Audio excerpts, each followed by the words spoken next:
Olá! O último texto da Bíblia Sagrada, Jesus diz o seguinte: certamente venho logo. O próprio Jesus diz isso. Certamente venho logo. Sabe, queridos, Jesus está com pressa de voltar.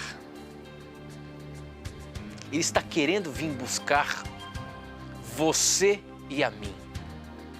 Agora, o que eu posso fazer para abreviar a volta do Senhor Jesus?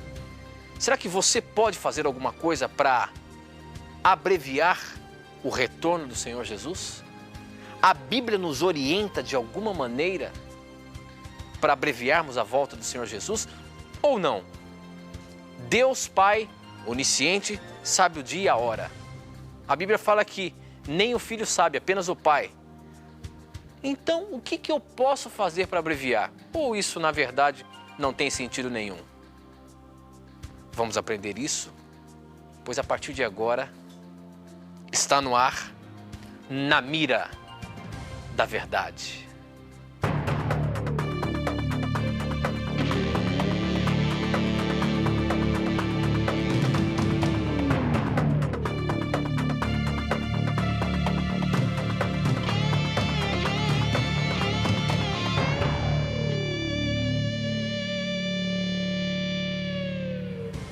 Olá, seja bem-vindo, já estamos no ar, conectados com o Brasil e o mundo, através das ondas do rádio, da TV Novo Tempo e da internet. Nós estamos conectados aí a milhares, a milhões de pessoas com o programa Na Mira da Verdade. E eu sempre digo aqui, quem faz o programa é você. Afinal de contas, é o seu questionamento, a sua dúvida, a sua pergunta bíblica que faz o programa acontecer. Portanto, participe e obrigado pelo carinho da sua audiência, obrigado pela sua participação.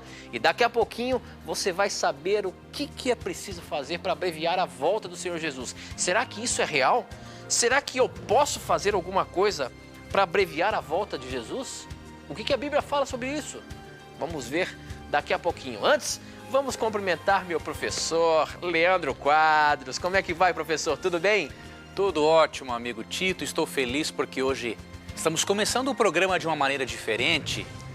Falando professor, sobre a volta de Cristo, que é, com certeza, uma das doutrinas mais importantes da Bíblia e a razão da existência deste programa aqui.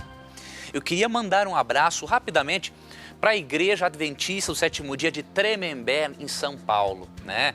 O nosso querido amigo Newton, que está aqui nos visitando, nos lembrou de mandar esse abraço para vocês. Que Deus abençoe a todos vocês, né? Sinto saudades daqueles momentos de uns 2 anos atrás ou 3 que fizemos aí uma semana de estudos juntos. Deus abençoe a todos e obrigado pelo carinho. Olha, professor, eu quero aproveitar o seu abraço e mandar um abraço muito carinhoso para todos os presídios da região ali de Tremembé e Taubaté. Oh, que maravilha. Você que está nos acompanhando aí através de um televisor, não sei se numa cela, num presídio, algum lugar desse ou num ambiente onde mais de 1 ou 2 pessoas estão vendo a TV Novo Tempo, muito obrigado pelo carinho da sua audiência. Lembre-se e tenha certeza de uma coisa: nosso Senhor Jesus não esqueceu de você. O nosso Senhor Jesus jamais esqueceu de você. E Ele está querendo trazer você para pertinho dEle. Se você está vendo aí o nosso programa, obrigado pela audiência. Mas tenha certeza que Jesus está bem pertinho de você aí. Que Deus possa te abençoar. Um abraço muito carinhoso para todos vocês que estão nos vendo aí nos vários presídios que temos aqui na região do Vale do Paraíba. Professor, vamos, meu amigo. Nós começamos o programa dizendo que Jesus tem pressa de voltar. E Ele realmente tem pressa de voltar. Agora, eu como ser humano, posso fazer alguma coisa para abreviar essa volta? Porque a Bíblia nos dá um monte de texto de que Jesus está voltando, a gente tem pregado que Jesus está voltando. Agora, o que eu, ser humano, posso fazer para abreviar a volta dele? Ou será que isso não tem relevância nenhuma? Já está predito, já está predestinado a volta dele. Quem vai ser salvo, quem vai se perder, vai se perder. É isso mesmo, professor? Pois olha, Tito, nós temos assim, especialmente 2 textos bíblicos que nos ensinam que o ser humano tem uma parte a desempenhar na volta de Cristo. Alguém pode pensar assim, mas Deus precisa do ser humano? Deus, na verdade, não precisa, mas Ele quis precisar do ser humano. Deus escolheu os seres humanos falhos e pecadores para falarem a seres humanos falhos e pecadores da volta dele. E quando nós lemos 2 Pedro 3, verso 12, eu até queria recomendar a você que está assistindo e ouvindo pela Rádio Novo Tempo ao programa Na Mira da Verdade, eu queria recomendar que você lesse todo o capítulo de 2 Pedro, todo o capítulo 3 da segunda carta de Pedro. Este é um dos capítulos que nos ensinam a nos prepararmos para a volta de Cristo. Sabe, querido amigo telespectador, ouvinte, internauta, o Na Mira da Verdade existe para esclarecer as suas dúvidas, mas também para avisá-lo de que Cristo está voltando. Não teria sentido algum existir o Na Mira da Verdade e a TV Novo Tempo com todos os seus programas se nós não tivéssemos a esperança, na bendita segurança de todos nós, de acordo com Tito 2,13, que é a volta de Cristo. Cristo um dia vai voltar a este mundo não mais como um bebê indefeso em uma manjedoura, mas como o Rei dos Reis, o Rei do Universo. E de acordo com Apocalipse 1,7, todas as pessoas terão que contemplá-lo nas nuvens do céu, queiram ou não. E por isso nós devemos estar preparados para esse evento. E a Bíblia diz que você e eu temos uma parte a desempenhar para que Cristo volte logo. E eu vou ler para você esse texto que está em 2 Pedro, capítulo 3, versículo 12. Repito, leia todo esse capítulo na sua casa, vai lhe fazer muito bem, vai lhe dar uma motivação especial para você se preparar para o encontro com o seu Criador. 2 Pedro 3,12 diz assim: como que nós devemos viver neste mundo? Visto que todas essas coisas hão de ser assim desfeitas, deveis ser tais como os que vivem em santo procedimento e piedade, esperando e apressando a vinda do dia de Deus, por causa do qual os céus incendiados serão desfeitos e os elementos abrasados se derreterão. E aí no verso 13 continua: nós, porém, segundo a sua promessa, esperamos novos céus e nova terra nos quais habita a justiça. O conselho do apóstolo Pedro é que nós esperemos, vivamos em santo procedimento, que tenhamos uma vida justa diante de Deus, e ele aconselha que nós também apressemos a volta de Cristo. Como que nós podemos apressar a volta de Cristo, se Deus em sua onisciência já sabe quando Cristo irá voltar? Da seguinte maneira: o evento, a volta de Cristo, é incondicional. Já o dia da volta dele é condicional. Em que sentido? O evento é incondicional, ou seja, Cristo vai voltar, queira você ou não. Queiramos ou não, Cristo vai voltar. Agora, a data para a volta de Cristo, ela é sim condicional. Isso não interfere na onisciência de Deus, porque mesmo Deus sabendo, Ele pediu aos seres humanos que cumpram uma parte neste mundo para apressar a volta de Cristo. E que parte é essa? Agora eu vou ler para você Mateus, capítulo 24, versículo 14. Aqui mostra a sua e a minha parte para contribuirmos para a vinda do reino de Deus a este mundo. Este mundo pecador, esse mundo sofrível, onde pessoas jovens morrem por causa de ter entregado a sua vida ao mundo das drogas. Pessoas que não conseguem mais se libertar disso. Um mundo em que os inocentes muitas vezes sofrem mais do que aqueles que não são inocentes. Então Deus quer dar um basta nisso, Deus quer resolver isso. E para isso nós temos que cumprir com a nossa parte aqui em Mateus 24, 14. E será pregado este evangelho do reino por todo o mundo, para testemunha a todas as nações, então virá o fim. Cristo menciona aqui o último sinal a se cumprir para ele voltar é a pregação do evangelho em todo o mundo, ou seja, todas as pessoas terem a oportunidade de conhecerem algo sobre Deus, sobre o amor dele, sobre o plano dele de salvação. Então você e eu temos uma parte a desempenhar, querido amigo, querida amiga. E a pergunta que o Tito fez no início, que eu gostaria de reforçar é: o que você tem feito para apressar a vinda do reino de Deus? O que você tem feito no seu preparo pessoal? Você tem priorizado as coisas de Deus? Ou você tem estado numa correria tão violenta que você mal tem tempo para ler a Bíblia, para orar e para relembrar que Cristo está voltando e que você precisa de um preparo especial para isso? Essa é uma pergunta que apenas você pode responder para si mesmo. Mas o que eu quero fazer por você nesta ocasião, o que o programa quer fazer, é lhe incentivar a estudar esse assunto, a se preparar para a volta de Cristo. Nós podemos dizer a você o que fazer. Agora, quem vai decidir é você. Nós aqui no Na Mira da Verdade, nós não temos aqui nenhum fim lucrativo. Nosso único objetivo é estudar a Bíblia e mostrar para você as verdades da Palavra de Deus que vão fazer a diferença na sua vida. E tanto que não temos fins lucrativos que o nosso objetivo aqui é ajudar você a estudar a Bíblia de graça. Uma das maneiras que você pode fazer uso para si mesmo, para o seu preparo para a volta de Cristo, é você fazer um curso bíblico que o Tito oferece em todos os programas. E eu gostaria de convidar você a fazer 2 coisas especiais, 3. Primeiro, fale com Deus hoje sobre como tem sido a sua vida e o que você tem feito para se preparar para a volta de Cristo. E o que você tem feito para o preparo de outras pessoas também. Segunda dica que eu lhe dou, leia 2 Pedro 3 e Efésios capítulo 4. São 2 capítulos que lhe ajudarão a se preparar para a volta de Cristo.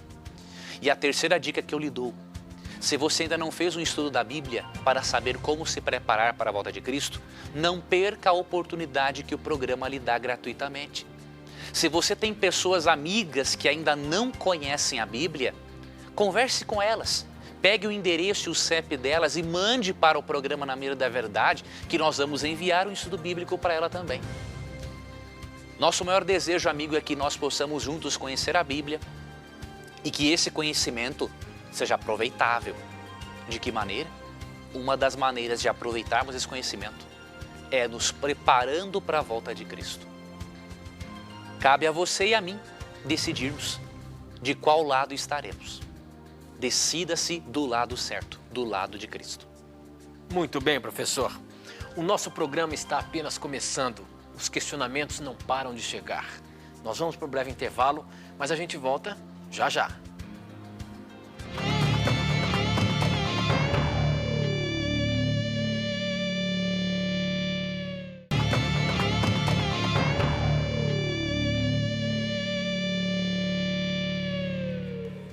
Já estamos de volta, agora são 21 horas e 17 minutos e para você participar do nosso programa, basta você mandar um torpedo SMS para a gente.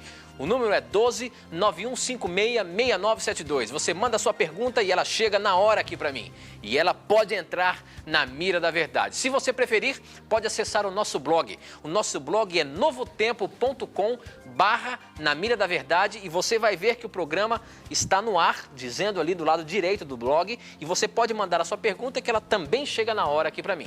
E se ainda preferir e quiser ligar para a gente, o número é 0 operadora 12 21 27 3121. Liga pra gente, nós temos uma equipe ali pronta para receber a sua ligação e também mandar o seu questionamento online aqui pra gente, tá bom? Participe do nosso programa, mande a sua dúvida, mande a sua pergunta, mande o seu questionamento, que a gente vai colocar o professor Leandro Quadros na Mira da Verdade e ele vai responder de acordo com a palavra de Deus. Não é a opinião do professor, não é a opinião da Novo Tempo, não é a opinião do programa Na Mira da Verdade, é a Bíblia Sagrada.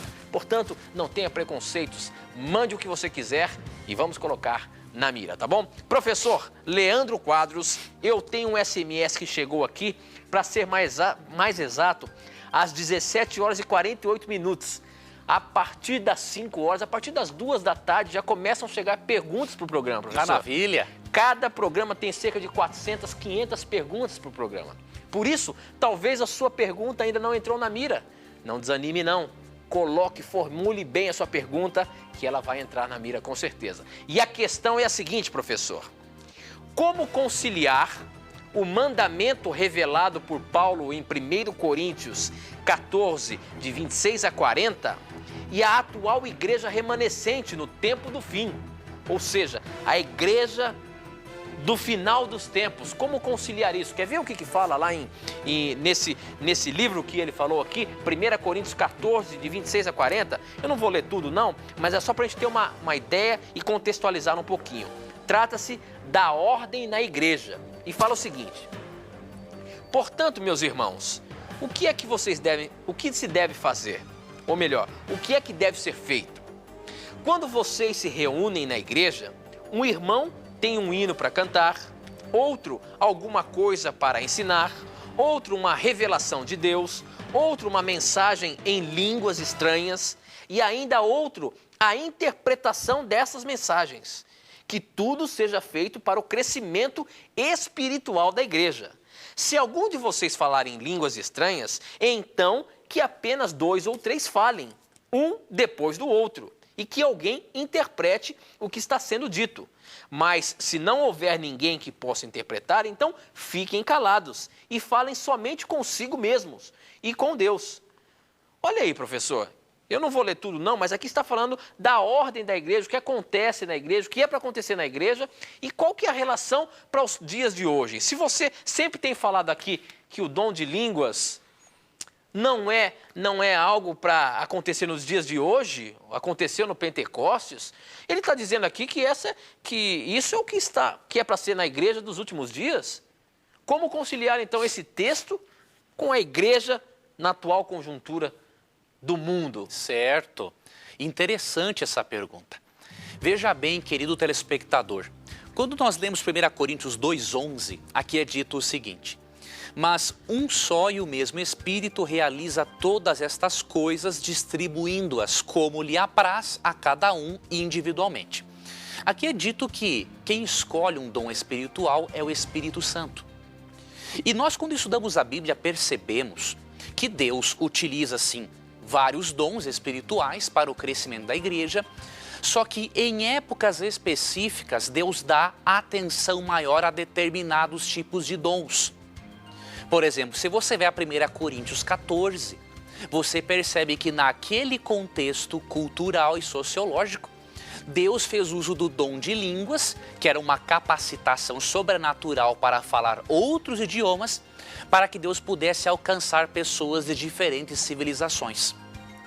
Agora, se você vai para Atos 2, 17 e 18, você percebe que Deus, para alcançar as pessoas, Ele não faz mais do dom de línguas uma prioridade. Olha o que diz Atos 2, 17 e 18 sobre as ferramentas que a igreja remanescente, ou seja, que a igreja dos últimos dias terá para falar das verdades bíblicas. Atos 2, 17 e 18. E acontecerá nos últimos dias, diz o Senhor, que derramarei do meu espírito sobre toda a carne.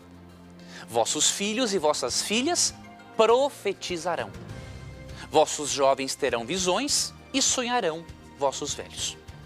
Até sobre os meus servos e sobre as minhas servas derramarei do meu espírito naqueles dias e profetizarão.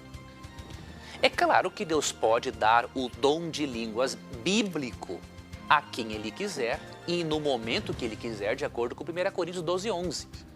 Só que, de acordo com Atos 2, 17 e 18, nos últimos dias, o dom que Deus priorizaria para falar da verdade é o dom de profecia. Certo? Por quê? Porque de acordo com o próprio Paulo, em 1 Coríntios 14, até vou ler esse versículo aqui, por que o dom de profecia, não é a prioridade de Deus? Porque aqui diz o seguinte, 1 Coríntios capítulo 14, versículo 5.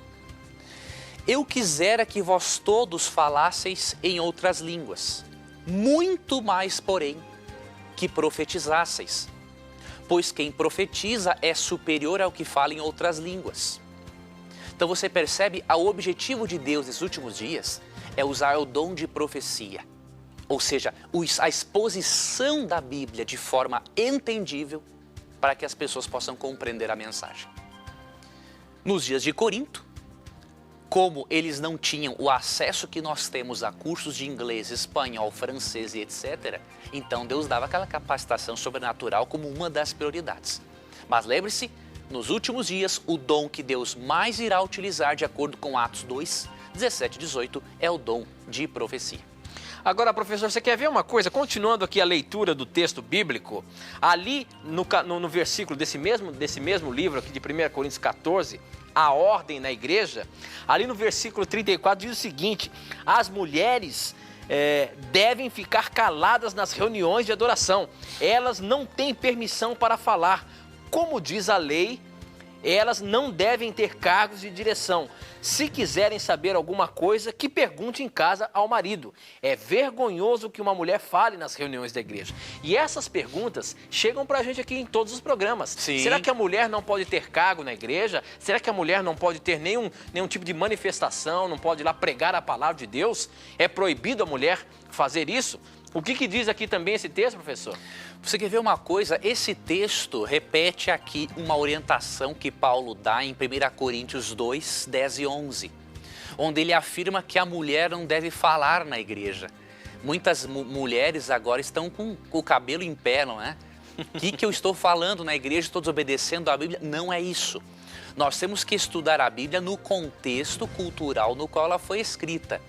No mundo grego, uma mulher que falasse em público, ela estava demonstrando desrespeitar o seu marido. Tanto que o apóstolo Paulo aqui, no versículo 35, ele fala que é vergonhoso para a mulher falar na igreja. Por quê? Paulo aqui, ele está dando uma orientação para que as irmãs daquela época não entrem em conflito com os costumes culturais nos quais elas viviam. Por exemplo, como que elas iriam falar da mensagem de Deus numa cultura em que a mulher falar em público era um sinal de desonra? Então Paulo fez o seguinte, orientou-as a naquela cultura seguirem aquele costume para não escandalizar a igreja e atrapalhar a igreja no seu crescimento. Agora, que a Bíblia é a favor sim, que a mulher fale em público e exerça os seus dons espirituais, nós podemos ver em muitos textos bíblicos, especialmente aqui em Atos, capítulo 21, versículo 8. Você verá que em Atos 21, 8 não há esse problema cultural, né? Em que Paulo não lida com esse problema aqui. E aí você percebe aqui o seguinte, Atos capítulo 21, versículo 9. Falando de Filipe, aqui diz assim, tinha este 4 filhas donzelas que profetizavam. Veja, as filhas de Filipe eram profetisas, falavam em público. E em Atos 2, 17 e 18, que nós lemos há pouco, ali diz que o Espírito Santo será derramado sobre vossos filhos e vossas filhas.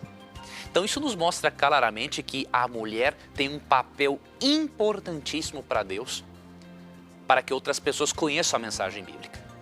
Só que 1 Coríntios 14, 34 e 1 Timóteo 2, 10 e 11 foram escritos num outro aspecto cultural, num outro momento cultural. E por isso, quando estudamos a Bíblia, precisamos analisar outros versículos sobre o mesmo assunto e entendermos o fundo histórico sobre o qual a Bíblia foi escrita, porque senão vamos sair por aí criando doutrinas e teorias que a Bíblia não tem o propósito de defender. Ok, professor. Agora aqui pelo Twitter, a Scarlett pergunta o seguinte, a Bíblia diz que nada pode ser acrescentado nela, mas os comentários bíblicos, as sugestões da senhora White não seria uma forma de acréscimo, professor? De forma alguma, né? Primeiro pelo seguinte, aqui em Apocalipse 22, 18 e 19, o texto está se referindo especificamente ao livro do Apocalipse, né? Então o que o texto diz? Né? Diz assim, eu a todo aquele que ouve as palavras da profecia deste livro testifico, se alguém lhes fizer qualquer acréscimo, Deus lhe acrescentará os flagelos escritos neste livro. E se alguém tirar qualquer coisa das palavras do livro dessa profecia, Deus tirará a sua parte da árvore da vida. Então aqui está falando do livro do Apocalipse. Um comentário bíblico não acrescenta nada na Bíblia. Ele simplesmente comenta o que está na Bíblia e nos dá muitas vezes o pano de fundo. Nos explica o contexto histórico e cultural no qual foi escrito aquele texto. Não é um acréscimo à mensagem da Bíblia. É diferente, né? Se tu pegasse um comentário bíblico e colocasse os comentários entre os textos, é outra coisa. Em que relação a Ellen White? Ellen White é muito clara em dizer nos livros dela que o propósito das mensagens dela não é servirem de nova luz. As mensagens dela existem para reportar a mente do indivíduo à Bíblia. Então, os comentários de Ellen White e comentários de outros escritores não são acréscimos à Bíblia, são aprofundamentos em textos bíblicos, em aspectos culturais, para compreendermos melhor o texto sagrado. Não é uma contradição, não é uma afronta a Apocalipse 22, 18 e 19. Muito bem, professor. O nosso tempo foge aqui do nosso controle. Nós já estamos estourados, nós temos que ir para o intervalo. Mas não sai daí não, porque ainda tem muita pergunta para a gente colocar na mira, tá bom? A gente volta já já. Pessoal do Twitter...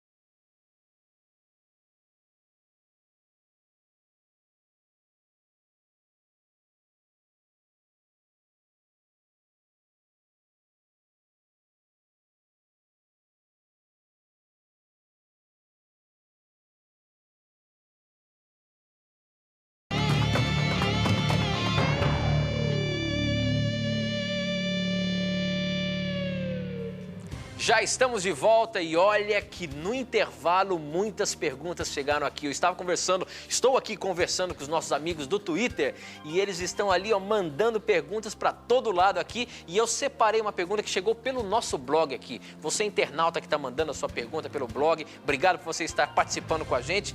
E essa pergunta é daquelas que eu bato aqui, ó. Mas antes de eu mandar essa pergunta e colocar ela na mira, eu quero dizer para você o seguinte: para você mandar a sua pergunta, você pode mandar um torpedo SMS para 12 9156 6972 e eu recebo aqui na hora. Você também pode seguir a gente no Twitter e mandar as suas perguntas pelo Twitter. O nosso Twitter é Na Mira da Verdade, tudo junto. Então, twitter.com/Na Mira da Verdade, você entra na página do Twitter e você clica ali para seguir o nosso programa e aí você pode mandar as suas perguntas que a gente recebe aqui na hora também e coloca na mira, tá bom? Você pode também acessar o nosso blog, novotempo.com/Na Mira da Verdade, mandar a sua pergunta ali dizendo que o programa está ao vivo, que eu recebo aqui na hora, tá bom? Então mande, participe, mande seus questionamentos, que ele com certeza vai entrar na mira da verdade. E professor, vamos, meu amigo. Se segura. Essa é daquelas bombásticas, professor. Quero ver como é que você vai sair dela. Quem mandou foi o Márcio Silva Alves. Ele é de Colatina, no Espírito Santo. A pergunta é grande, mas eu tenho que botar ela na mira. Eu quero ver como é que você vai responder ela aí. Preste bem atenção. Vocês se contradizem, pois o grande desapontamento que houve em 1844 não passa de um erro da profecia das 2.300 tardes e manhãs de Daniel capítulo 8. Para tentar abafar o erro, vocês dizem que Cristo passou do santo para o santíssimo, para começar o juízo investigativo. Bem, se isso é verdade, então vocês se contradizem, pois vocês mesmos creem que Moisés e Elias e Enoque já estão no céu. Deixa eu ver o que ele fala aqui, ó. Ora, se eles já estão lá, quando foi o juízo deles, se eles já estão lá antes de 1844? Professor, que história... Primeiro, vamos contextualizar o nosso telespectador. Que história é essa de desapontamento de 1844, que tem a ver com as 2.300 tardes e manhãs do livro de Daniel, capítulo 8? Para quem nunca ouviu, para quem nunca leu o livro de Daniel, que história é essa de 2.300 tardes e manhãs e que desapontamento é esse que ele está acusando a Igreja Adventista sobre isso aí, professor? Certo. Veja bem, Tito, e Márcio o nome dele, né? O nome dele é Márcio Silva Alves, de Colatina. Márcio, eu tenho que dizer uma coisa para você. Há muita desinformação sobre os adventistas nessa literatura apologética brasileira. Eu estou fazendo uma dissertação de mestrado sobre esse assunto, sobre a orientação do Dr. Alberto Tim, e eu tenho ficado estarrecido com tamanha ignorância que existe na literatura, entre aspas, apologética brasileira. É uma vergonha, né? É uma vergonha. Primeiro o seguinte, Dizem que os adventistas marcaram datas para a volta de Cristo. Essas pessoas desconhecem totalmente a nossa história. O adventismo surgiu, sim, de um grande desapontamento. Só que a data marcada para a volta de Cristo foi algo que aconteceu entre vários cristãos de várias denominações religiosas, observadores do domingo, inclusive. Havia no movimento que seguia Guilherme Miller, o movimento millerita, haviam batistas do sétimo dia, metodistas, anglicanos, católicos, pentecostais, presbiterianos, metodistas e por aí vai. Então dizer que os adventistas do sétimo dia marcaram datas para a volta de Cristo, isso é uma desinformação sem tamanho, porque os adventistas do sétimo dia nem existiam como movimento organizado naquela época. É claro que nós não negamos nossas raízes mileritas, nós viemos de lá. Só que a data marcada para a volta de Cristo proveio dos seguidores de Guilherme Miller, que marcaram para 22 de outubro de 1844. Então é importante essa informação histórica, porque essa literatura apologética brasileira é uma vergonha. Eu não sei como é que grandes editoras publicam esse tipo de coisa, sem verem se os seus escritores consultaram fontes primárias ou não. Em relação ao desapontamento, a profecia de Daniel 8,14, eu vou dar uma breve explicação aqui para o telespectador e amigo ouvinte. Em Daniel 8,14 diz assim: até 2.300 tardes e manhãs e o santuário será purificado. Veja bem, os mileritas, que eram seguidores de Jesus, que vieram de várias igrejas cristãs, evangélicas e católicas da época, eles interpretaram essa profecia da seguinte maneira: eles criam que o santuário a ser purificado era a terra. E, portanto, o que purificaria a terra? A volta de Cristo. Guilherme Miller, que era um pregador batista, ele marcou um período para a volta de Cristo, que Cristo voltaria em 1843. Agora, se você for na literatura apologética brasileira, dizem que Miller marcou 22 de outubro de 1844. Nada mais mentiroso. Quem marcou essa data foram os seguidores de Guilherme Miller, especialmente Samuel Snow. Então, os indivíduos escrevem sobre o adventismo, mas eles nem sabem o que estão escrevendo. Só que o que aconteceu? Quando Cristo não voltou em 22 de outubro de 1844, os mileritas se desapontaram. E aí, dos mais de 25 grupos que passaram a existir depois desse desapontamento, destacamos 3. Alguns voltaram para suas igrejas de origem, alguns continuaram marcando datas, não tiveram ligação alguma com os adventistas do sétimo dia, e alguns foram estudar a profecia e entender por que Cristo não veio. Os adventistas do sétimo dia vieram deste grupo. E ao estudar a profecia, eles chegaram à conclusão de que o santuário a ser purificado não era a terra e nem a igreja. Vou mostrar para você qual é o santuário que seria purificado. E eu gostaria que os críticos explicassem esse texto. Hebreus 9, 23 diz assim: era necessário, portanto, que as figuras das coisas que se acham nos céus se purificassem com tais sacrifícios, mas as próprias coisas celestiais com sacrifícios a eles superiores. Esse texto afirma claramente que o céu precisa de uma purificação.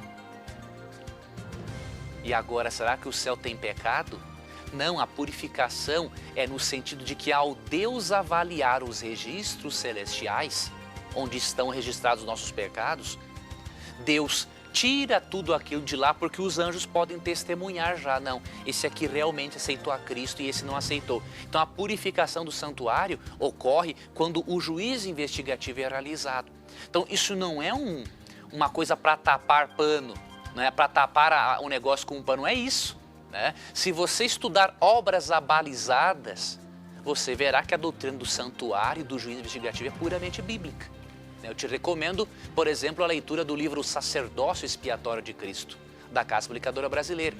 E quanto a Moisés, Enoque e Elias, qual é o problema nisso? Né? A profecia do juízo investigativo não diz que todas as pessoas só vão ser julgadas a partir de 1844. Os adventistas nunca disseram isso. né? Deus fez outros juízos investigativos antes dessa data. Por exemplo, Enoque. Ele foi para o céu porque Deus realizou uma investigação antes. Você vai em Gênesis 3, 8 a 10, você percebe ali a investigação. Quando Deus chegou para Adão e Eva e perguntou assim para Adão, onde você está? Será que Deus não sabia onde é que Adão estava? É claro que Deus sabia. Deus simplesmente fez uma investigação para depois dar a sentença. Por quê? Porque o modelo de Deus de juízo é esse. Deus nunca dá sentença sem antes fazer uma investigação para que o universo possa testemunhar a forma como ele lida com o pecado e os pecadores. Então eu recomendo que você estude essa doutrina a fundo. Não se baseie nessa literatura apologética desinformada, pobre em argumentos, que na verdade vai estragar a sua compreensão bíblica ao invés de lhe ajudar. Vá a fontes primárias, vá à literatura abalizada e você não irá mais ser iludido ou enganado por esse tipo de erro. Muito bem, professor. Você responde todas as perguntas, o negócio aqui é ao vivo e a gente tem sempre pessoas para confirmar isso. Hoje nós temos aqui 4 pessoas que vieram ver esse programa ao vivo. É o Newton, o Juliano, a Jucimara e o Ademir. Eles estão aqui vendo o programa ao vivo. Obrigado pelo carinho da audiência de vocês, obrigado por vocês terem estado aqui, vindo aqui ver o programa. E pra gente sempre é um privilégio receber você, viu? Se você aí quiser um dia ver a Novo Tempo, a gente não cabe muitas pessoas aqui não, mas é só você ligar aqui e marcar um horáriozinho que você pode ver o programa, tá bom? Bom, eu quero agora mandar o presente que eu sempre dou aqui para os nossos amigos do programa Na Mira da Verdade. O professor Leandro Quadros falou no primeiro bloco sobre uma das formas de você se aproximar do nosso Senhor Jesus, uma das formas de você se preparar para a vinda de Jesus. É o presente que nós oferecemos aqui em todos os programas. Essa revista Verdades para o Tempo do Fim é uma revista em forma de um curso bíblico. São 16 temas que você tem nesta revista, falando dos mais diversos assuntos, que vai fazer com que você aprenda mais sobre o livro sagrado, este que eu costumo dizer que sempre é o nosso manual de sobrevivência. Pois esquadrinhando este livro, a gente aprende as verdades bíblicas e nos aproxima cada vez mais do nosso Senhor Jesus. É um presente que nós oferecemos aqui, não tem custo nenhum. Você vai receber gratuitamente aí na sua casa. Basta você mandar um e-mail para a gente, namiradaverdade@novotempo.org.br, colocando seus dados completos, nome, endereço, cidade, CEP, e pedindo o curso bíblico Verdades para o Tempo do Fim. É inteiramente grátis e vai chegar aí na sua casa, tá bom? Não perca tempo não, peça agora mesmo, tá? Bom, professor Leandro Quadros, um questionamento que chegou aqui é o seguinte, falando sobre a primeira pergunta que nós lançamos aqui no programa hoje. Com relação à primeira pergunta do programa, gostaria de saber, sendo Deus um Deus de justiça, como fica a situação das pessoas que já morreram sem ter ouvido falar de Jesus e a sua obra redentora? As pessoas que nunca ouviram Jesus, nunca ouviram falar de Jesus, nunca ouviram falar desta verdade que a gente apresenta aqui. Essas pessoas não estarão salvas? Não estarão no céu, professor? Quer ver uma coisa? Apesar de Jesus Cristo ser o único caminho para a salvação, de acordo com Atos capítulo 4, verso 12, Deus não tem só uma maneira de se revelar ao ser humano para que o ser humano seja salvo por meio de Jesus Cristo. É o que diz, por exemplo, Hebreus capítulo 1, versos 1 e 2, que aqui diz o seguinte: havendo Deus outrora falado muitas vezes e de muitas maneiras aos pais pelos profetas, nesses últimos dias nos falou pelo Filho. Veja, além de Deus nos falar por meio de Jesus, Deus se comunica com o ser humano de muitas maneiras. E uma dessas duas formas especiais que Deus também se utiliza para se comunicar conosco, com a humanidade, nós encontramos aqui na carta de Paulo aos Romanos. Em Romanos 1, versículo 20, ele afirma assim: porque os atributos invisíveis de Deus, assim o seu eterno poder, como também a sua própria divindade, claramente se reconhecem desde o princípio, sendo percebidos por meio das coisas que foram criadas. Tais homens são, por isso, indesculpáveis. Paulo fala aqui de pessoas que não tiveram contato com a revelação bíblica, mas que puderam saber algo sobre Deus pelas obras criadas por meio da natureza. Então, por meio da natureza, Deus se comunica com o indivíduo de forma que o indivíduo pode dizer um sim para Deus e ser salvo por meio de Cristo. Outra forma que Deus utiliza para se comunicar, entre as muitas, é essa aqui de Romanos, capítulo 2, versículos 14 e 15. Quando, pois, os gentios, ou seja, os pagãos, que não têm lei, procedem por natureza de conformidade com a lei, não tendo lei, servem eles de lei para si mesmos. Este mostram a norma da lei gravada no seu coração, testemunhando-lhes também a consciência e os seus pensamentos, mutuamente acusando-os ou defendendo-se. Veja, aqui fala que Deus também se comunica através de uma lei que existe dentro do ser humano, que é a lei moral. Ou seja, Deus implantou dentro do ser humano uma lei que mostra a todo ser humano, pelo menos o básico daquilo que é certo e o que é errado. Vou te dar um exemplo. Esse argumento, o chamado argumento moral, convenceu Antony Flew, um dos maiores ateus desse século, a abandonar o ateísmo e acreditar em Deus. O argumento da lei moral é o seguinte: todo ser humano tem algo de moralidade dentro dele.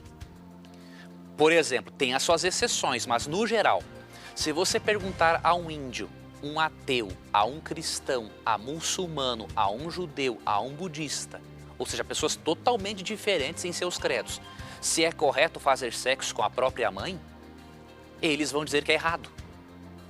Como que isso pode ter vindo através de processos evolutivos? Impossível. Essa lei moral foi implantada em todos os seres humanos, por alguém que é maior que os seres humanos. Então isso convenceu Antony Flew a abandonar o ateísmo.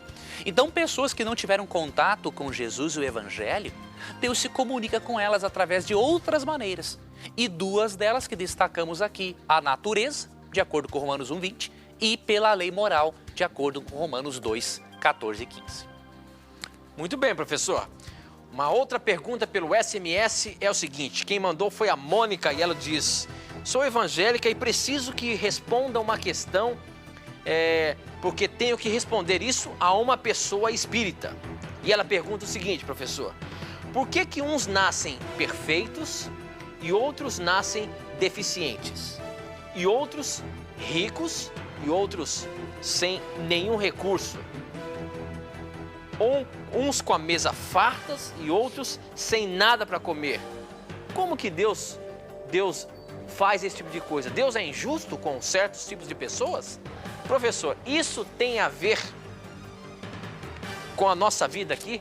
Será que talvez eu nasci desse jeito, mas numa outra vida eu fui melhor, eu fui rico, ou eu tive que comer, ou porque eu fui ruim, eu agora nasci aqui, nessa vida eu não tenho nada, sou um miserável? Isso tem algum sentido, professor?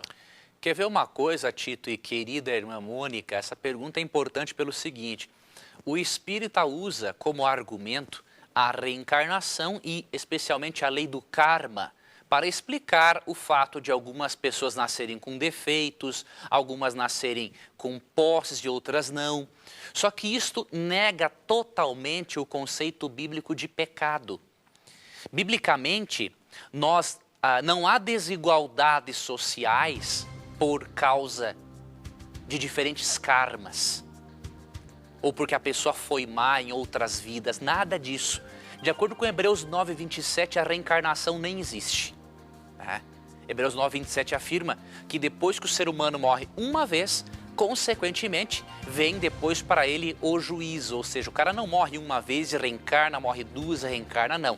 A reencarnação é antibíblica e você aceita ou a reencarnação ou aceita a Bíblia. Não tem como aceitar as duas coisas ao mesmo tempo, tá? Então, qual é o que causa desigualdades sociais? O que faz com que as pessoas sejam doentes? O que faz com que alguns nasçam saudáveis e outros não? Aqui Romanos 5:12 responde, não é? Pois assim como por um só homem entrou o pecado no mundo, e pelo pecado a morte, assim também a morte passou a todos os homens, porque todos pecaram. Biblicamente, eu e você não estamos pagando pelo pecado de Adão e Eva. Nós sofremos as mesmas consequências pelo pecado. Por quê? Porque Romanos 5,12 afirma que a morte passou a todos os homens porque todos pecaram. Então, as desigualdades sociais, o sofrimento, tudo isso é consequência do pecado. Pecado, de acordo com a Bíblia, é o afastamento de Deus. E esse afastamento ocorreu quando o ser humano desobedeceu a Deus e não pôde mais ficar na presença divina. E 1 João 3,4 dá um outro conceito. Pecado é a transgressão da lei. Então o nosso problema se chama pecado, mas a solução para esse problema se chama Jesus Cristo. Porque aqui em Romanos 7,25 diz assim: graças a Deus por Jesus Cristo, nosso Senhor. Tá? Então apresente à sua amiga espírita o verdadeiro causador do nosso sofrimento, o pecado.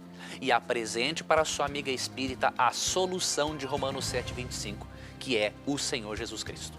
Muito bem, professor. Eu quero aproveitar esse assunto e convidar você a acessar o nosso blog, novotempo.com/na mira da verdade. Ali você vai ver que existe um novo curso bíblico que chama O Espiritismo, preparado pelo professor Leandro Quadros.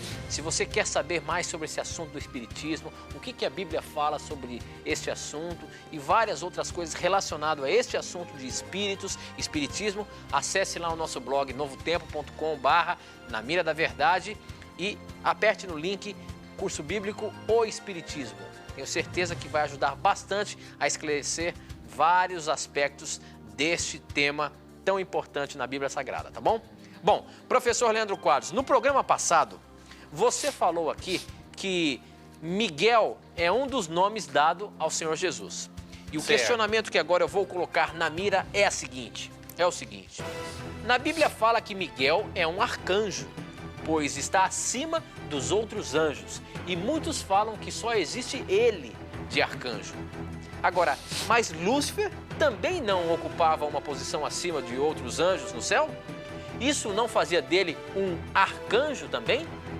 E o anjo Gabriel também não seria um arcanjo, já que ocupa a posição de Lúcifer no céu? O que garante que só existe Miguel como arcanjo e não outros chefes de anjos como posição semelhante? O que quer dizer essa pergunta? Professor, se Miguel é considerado um arcanjo, se Miguel é um dos nomes de Jesus, se Lúcifer também foi um arcanjo, Jesus é um ser criado? Ele tem uma posição no céu que talvez outros anjos de luz também tenham? É isso mesmo, professor? Quer ver uma coisa? Essa pergunta sincera deste irmão, ela partiu de um pressuposto errado. Ele pressupõe que Lúcifer foi arcanjo, mas biblicamente ele não foi arcanjo. Eu vou ler um texto aqui, que é Ezequiel 28,14, que diz assim: tu eras querubim da guarda ungido. Ou seja, Lúcifer era de uma outra categoria. Ele era um querubim. Né? Querubim é uma classe de anjo, né? Que estava próximo ao trono de Deus, e ele também dirigia este louvor dos anjos a Deus. Então ele não era arcanjo. Agora, digamos que existissem outros arcanjos. Até alguns, com base em Daniel 10,13, dizem que existem outros arcanjos. Nós não vemos nenhum problema nisso. Pelo seguinte, aqui Daniel 13 fala assim, que Miguel é um dos primeiros príncipes, ou seja, então há outros príncipes como ele. Nós não vemos problemas nisso, porque por que Cristo não pode ser o arcanjo, ou seja, o chefe principal de todos os anjos, se ele é o criador de todos os anjos, se ele é Deus? Segundo, por que ele não pode repartir a sua autoridade, não divina, é claro, mas a sua autoridade no governo dos seres celestiais? Isso em nada interfere na divindade de Cristo. Então a Bíblia menciona apenas o arcanjo, que é o arcanjo Miguel, um nome de honra do Deus Jesus Cristo. Agora, se existirem outros, isso em nada diminui a autoridade de Cristo. porque Deus é um Deus de ordem e Deus pode dar funções administrativas, diríamos assim, no céu para outros anjos. Então nós não vemos nenhuma contradição nisso e isso em nada diminui o fato de que Cristo é Deus no mais pleno sentido da palavra, de acordo com Colossenses 2, 8 e 9, Romanos 9, 5, 1 João 5, 20 e João 1, 1 a 3. Muito bem, professor. Relacionado com esse assunto, ele diz o seguinte: sou de Maceió, parabenizo pela TV Novo Tempo e a minha pergunta é a seguinte: cada pessoa tem um anjo ou não? Que Deus abençoe todos vocês. Silvana. Cada pessoa tem um anjo, professor? E tem outra pergunta aqui que chegou, é o seguinte: se cada pessoa tem um anjo, quando essa pessoa morre, como é que fica esse anjo? Ele é responsável por uma pessoa. Se essa pessoa morre, ele vai lá buscar uma outra pessoa? Como que é o negócio, professor? Tem alguma coisa? A Bíblia fala alguma coisa sobre isso? Não, a Bíblia não entra nesse detalhe. Nós cremos que, ali em Hebreus 1,14 diz assim, que os anjos são espíritos ministradores enviados a serviço daqueles que hão de herdar a salvação. Ou seja, se Deus comissiona esses anjos para cuidar das pessoas e serem os responsáveis pela vida delas, nós não vemos assim um porquê de o anjo, desses anjos de Deus abandonarem a pessoa na morte. Eu gosto de imaginar, não é, esse anjo da guarda guardando inclusive a sepultura dessa pessoa até Cristo voltar. Né? Eu não creio que a missão dos anjos em favor do ser humano, como podemos ver em Hebreus 1,14, limite a atuação dos anjos apenas enquanto o ser humano está vivo. Né? Agora, quando você vai no Salmo 34:7, aqui é um texto muito bonito que diz assim: o anjo do Senhor acampa-se ao redor dos que o temem e os livra. Essa palavra acampar é literalmente armar uma tenda. Ou seja, quando Deus envia um anjo da guarda para cuidar do ser humano na caminhada dele rumo ao céu, esse anjo arma um tabernáculo, faz uma casa ao nosso redor para estar conosco em todos os momentos. Então, o mais importante é isso que a Bíblia destaca, de que além de você ter Deus com você, Deus envia seres especiais chamados anjos para cuidar da sua vida e lhe influenciar para o bem. Muito bem, professor. O nosso tempo já chegou no final, Opa! A gente tem que terminar mais um programa, mas eu queria aí agradecer você por explicar tão bem pra gente as perguntas que foram colocadas na mira aqui e o melhor de tudo, saber que todas as perguntas foram explicadas de acordo com a palavra de Deus, né, professor? É isso mesmo. Esse é o objetivo do programa, não é isso? Esse é o objetivo. Nós não queremos aqui que ser humano algum apareça, mesmo que apareça de forma inevitável, mas nós queremos que apareça mesmo a Bíblia. E o nosso desejo, amigo telespectador, amigo ouvinte, internauta, é que você conheça a Bíblia. E por isso lembre-se, sempre que você tiver a coragem de perguntar este livro aqui, a Bíblia, terá a coragem de lhe responder. Um grande abraço e até quinta-feira, se Deus quiser. Muito bem, professor. E saiba que os seus questionamentos, as suas perguntas aqui no nosso programa sempre vão estar na mira da verdade. O nosso programa continua agora no Twitter. Se você está no Twitter aí, mande a sua pergunta que nós vamos responder mais algumas delas aqui, tá bom? Um forte abraço, até quinta que vem. Fique agora com o programa Educação. Tchau!